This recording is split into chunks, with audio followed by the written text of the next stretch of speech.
Prabowo Subianto angkat bicara soal tuntutan 17+8 yang menjadi tuntutan demonstran saat aksi unjuk rasa pekan lalu. Menurut Presiden, sebagian tuntutan masuk akal dan sebagian lainnya masih bisa didebatkan. Kita sudah terhubung bersama dengan jurnalis Metro TV Sheha Al-Hadar langsung dari Istana Negara. Sheha, selamat siang. Apa saja poin dari 17+8 itu yang dianggap Presiden masuk akal ataupun masih bisa didebatkan? Ya, selamat siang Josie dan juga pemirsa. Ada beberapa poin tentunya yang dianggap oleh Presiden Prabowo Subianto ini masuk akal dan ada juga beberapa poin yang dianggap ini bisa diperdebatkan. Misalnya ada dua tuntutan di dalam tuntutan 17+8 yang ditujukan langsung kepada Presiden Prabowo Subianto. Untuk tuntutan yang pertama ini adalah menarik TNI dari pengamanan sipil. Tuntutan yang kedua adalah membuat tim investigasi khusus untuk kematian Afan Kurniawan maupun korban-korban lainnya dari aksi demonstrasi beberapa hari ke belakang.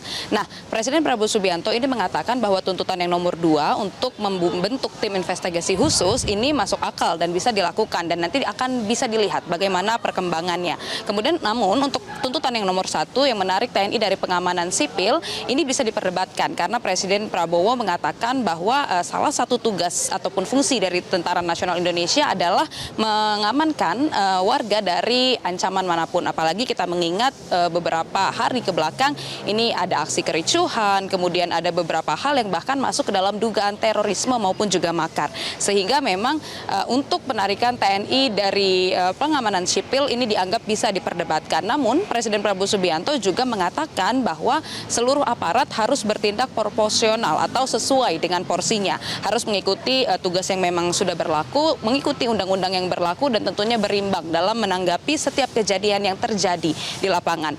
Nah, selain dari Presiden Prabowo Subianto, ini pemerintah juga sebenarnya sudah pernah merespon melalui Menko Kumham Yusril Iza Mahendra beberapa hari ke belakang ini mengatakan bahwa pemerintah ini mengapresiasi segala tuntutan yang diberikan oleh masyarakat dan kemudian ia juga menyinggung perihal tuntutan percepatan RUU perampasan aset.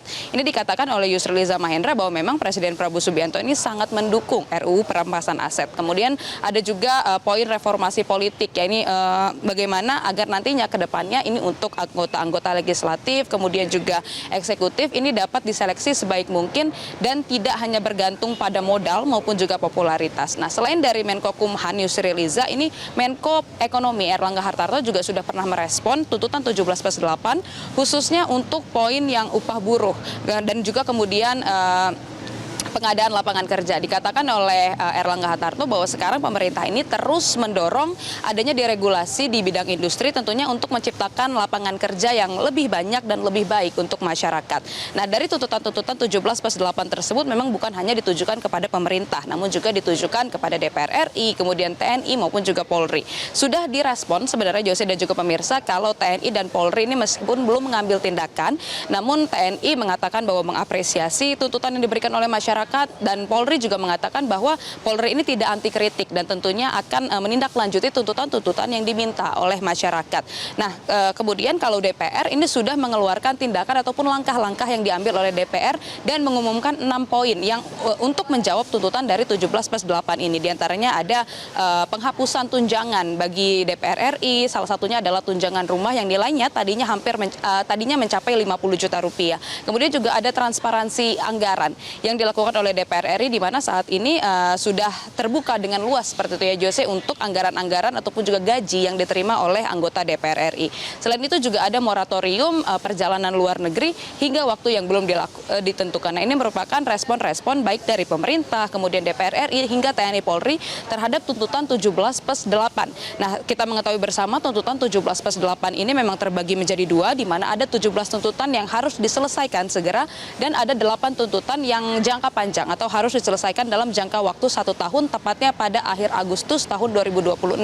Nah, dari 8 tuntutan ini memang ada sejumlah aspek yang sudah dijawab. Salah satunya adalah percepatan RUU perampasan aset yang dikatakan bahwa memang Presiden Prabowo Subianto ini sangat mendukung dan tentunya akan mendorong terus agar DPR dapat mengambil langkah konkret untuk mempercepat pengesahan RUU perampasan aset. Kemudian ada juga penguatan lembaga independen maupun juga penguatan Komnas HAM hingga poin-poin lainnya yang terdapat dalam tuntutan 17+8 dan kami telah bertanya kepada sejumlah pemerintah maupun juga anggota legislatif terkait tuntutan 17+8 ini, dan semuanya kompak mengatakan bahwa sudah sangat mengapresiasi kemudian akan menindaklanjuti tuntutan dari 17+8 ini sendiri.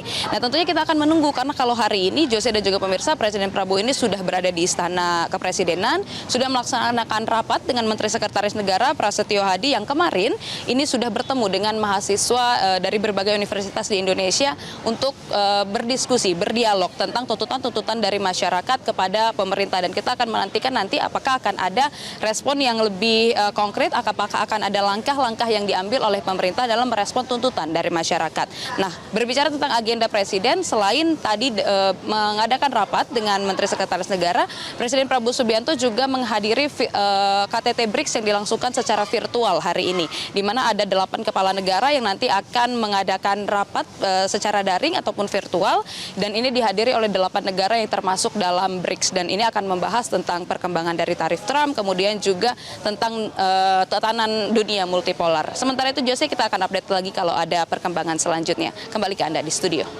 Baik, terima kasih rekan Syekh Al-Hadar melaporkan langsung dari Istana Negara Jakarta. Selamat kembali bertugas. Pemirsa, masih seputar 17+8 tuntutan rakyat. Sebelumnya, penasihat khusus Presiden bidang politik dan keamanan Wiranto juga memastikan bahwa Presiden akan mendengar semua aspirasi masyarakat. Meski demikian, Wiranto berpendapat bahwa Presiden tidak akan langsung menuruti semua tuntutan masyarakat. Sebagian apa yang diminta oleh para pendemo, oleh masyarakat, ya tentu selalu didengar oleh Presiden, ya. Dan Presiden juga tentu sedapat mungkin telah mendengarkan itu, kemudian memenuhi apa yang diminta. Tentunya tidak serentak, ya, semua dipenuhi. Kalau semua permintaan dipenuhi kan juga repot, ya. Oleh karena itu tentu kita nyerahkan saja kepada Presiden, yang saya tahu beliau sangat memperhatikan, sangat mendengarkan, dan responsif, ya, terhadap apa yang diharapkan rakyat.